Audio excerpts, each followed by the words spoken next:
It wasn't until last year when we started doing this mural and other art activism opportunities. That was kind of the first kickoff to my art career. You know, I've dabbled in things growing up. I've always been artistic. I've always been creative, but I've never really invested into my art this much until last year, summer 2020.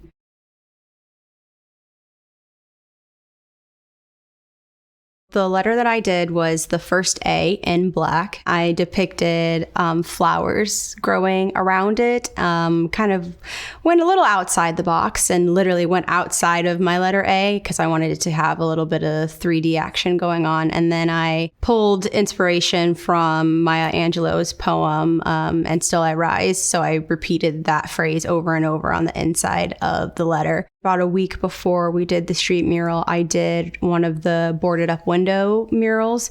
And that one was a bit more of a strong message that I wanted to share out of all the different emotions that were going on, the anger, the frustration. For the street mural, I wanted it to be a bit more hopeful. The flowers growing out of the concrete sort of deal just kind of represents the Black community and how we were feeling at the time, still rising, even though we're in an area and in an environment that we shouldn't necessarily be rising in. So that was kind of the concept behind it.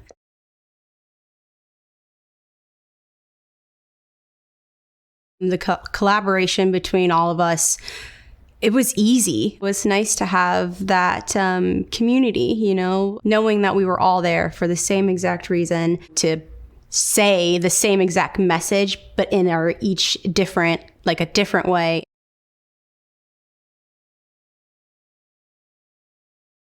When the mural was defaced, you know, you had that initial pang of just like, really? But I don't think any of us, you know, I think we all expected something to happen. That doesn't mean that it felt any better. You know, I was in my feels for a couple minutes, and then after that, I was just like, you know what?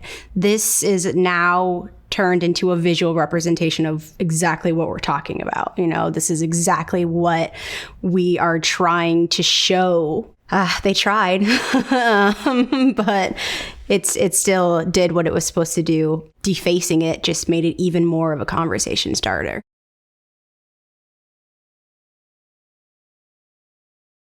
It's nice to be able to take a talent that I've had my entire life and using it for something that's bigger than myself. So I just hope that anybody, it doesn't have to just be children, but anybody can be inspired by what they see. You know, that's what art's for. It's supposed to make people think. It's supposed to make people talk. So as long as it's doing that, then it's successful.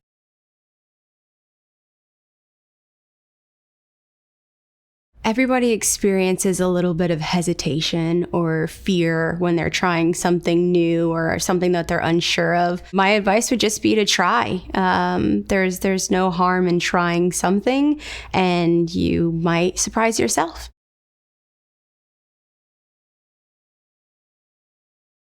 I grew up here in Indianapolis. I've always lived here. I went away for school. I went to Kent State University in Ohio. Once I graduated from there, I moved back here and have been here ever since. Indiana Avenue, I've always known that it has historical value, but honestly, I didn't really learn about it until we did this mural. It gets used talking and asking questions, and why this street, why this area, and it feels great to now be kind of a part of that and a part of their collective as well. So yeah.